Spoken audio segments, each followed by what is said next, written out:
Oh boy, with the Super Bowl coming up once again, it is time again for my family and some friends to gather together and watch it. All the while, I sit in my room and play Ratchet & Clank Future. But anyway, I just wait for the Super Bowl to finish and then I watch the highlights a week later. And by the highlights, I mean the top 10 commercials from it for this year. You know marketers are doing something right when people look forward to their next commercial. As you've probably gathered, I care nothing for football, and by that I mean American football, or hand egg as others call it. But that doesn't mean I care about football, or soccer, either. I care nothing about sports. I'm a gamer and a computer nerd fully, and as such, I do care about gaming conspiracies, and there's one going on, or rather has been going on since the early aughts, involving EA's American football game Madden.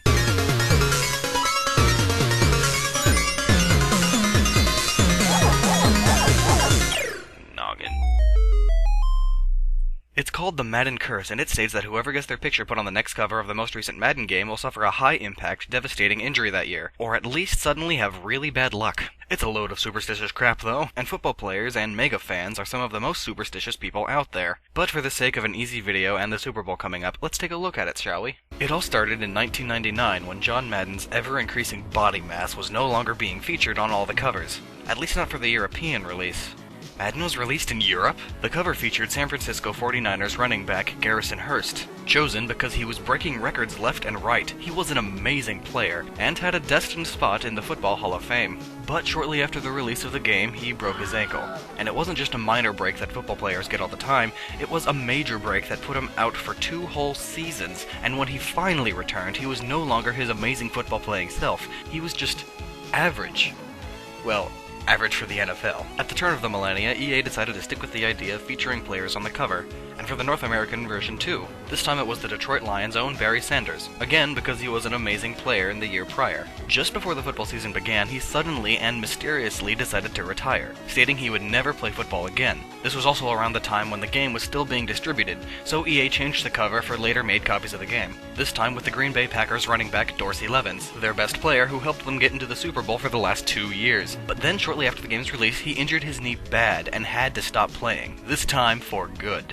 And the Packers didn't even make the playoffs. Next, it was Tennessee Titans running back Eddie George. Again, an amazing player, yada yada yada, you get that part now. The covers always have an amazing player from the season before on it. At the beginning of the season, he was doing even better than he was before, setting more and more personal records. Then, during a decisional game that would determine if they would make the Super Bowl or not again, he missed a pass. A very obvious pass he could have very easily made. He must have had a brain fart that day, costing them the Super Bowl. And then it was the next season that he would be injured and have to stop playing for a game or two. Again and again and again, being too hurt to play for most of the season. Vikings quarterback Dante Kupler could have gone MVP if it wasn't for the Madden in his knee. Marshall Faulk of the Rams was next. While still in his prime, he got an ankle injury. It seemed to be nothing bad at first, a normal football sprain, but it never healed properly, so running made it constantly hurt. And as expected, this made it his worst year on record, and he was never the same. Next was Michael Vick, who didn't even make the season this year because he broke his leg during preseason. Ravens linebacker Ray Lewis was an amazing interceptor, setting some records and almost never missing a game. But then the season he got his Madden cover, he failed to catch a single ball in interception, and his team didn't make the playoffs for the first time in 4 years. One of the best quarterbacks of his time, Eagles quarterback Donovan McNabb, taunted the curse. At this point it was a little urban legend. He was recorded saying, "It might be a trend, but I don't believe in this curse at all." But then, during the first game of the season, he got a sports hernia, which causes constant pain in the groin. He continued playing with the pain until he got hurt again, this time making the pain unbearable, and he got groin surgery to repair it. The surgery put him out of the game for the rest of the season, and after this, the idea of the Madden Curse started making front-page ESPN news. Being that this was big news now, no NFL players were taking up EA's payment offer to be on the next cover, at least not until EA doubled what they were offering before. This time it was the Seattle Seahawks running back Shaun Alexander. A few weeks into the season, he broke his foot and was out of the game. When he returned, he was no longer his record-setting self. 2008 is where it gets kinda funny in a kinda sick way. EA asked LaDainian Tomlinson of the San Diego Chargers to be on the cover. Charger fans found out about this and started a massive petition to get him off of the cover. You see? All these people believed in this curse. A curse that can't possibly exist, right?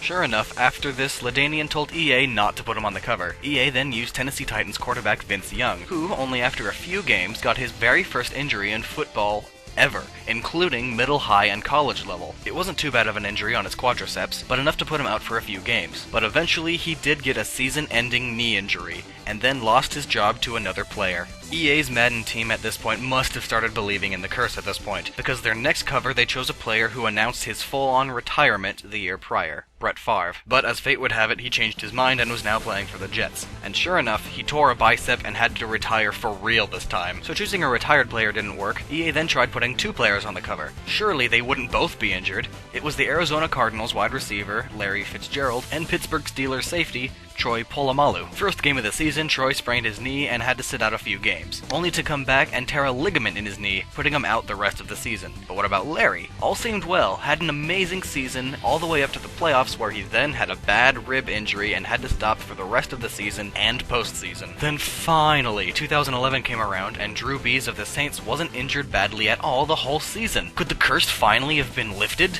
Not that it ever existed. Well, maybe. Though this time it wasn't so much the guy on the cover but the team. The Saints had an amazing season the year before, and this year they were still the defending champions at the NFC Championship. When it started, their first round was against the Seattle Seahawks, who have never made it this far before, and were also the first team to make the NFC Championship with a very high losing record. According to football statistics and probability, the Saints were 11 times more likely to win than the Seahawks. But Drew must have been having a bad day that day because he cost them the game. The Saints lost. Peyton Sillis of the Cleveland Browns was an amazing player ever since he started, but sure enough, right after being put on the cover of Madden, his worst season by a long shot soon followed. A large number of small injuries and plenty of contract disputes. According to reports, he even changed as a person, going from positive and inspiring to grumpy and depressed. 2013's Madden had a breaker and tire of 9 football records, Calvin Johnson of the Lions. This season, he broke 3 of his fingers early on, but continued playing. But his team went from being in the playoffs to having an 8-game losing streak. Calvin himself, though, despite the broken fingers, still played well the whole season. And this year we have Barry Sanders again, but this time he has been retired for a while now,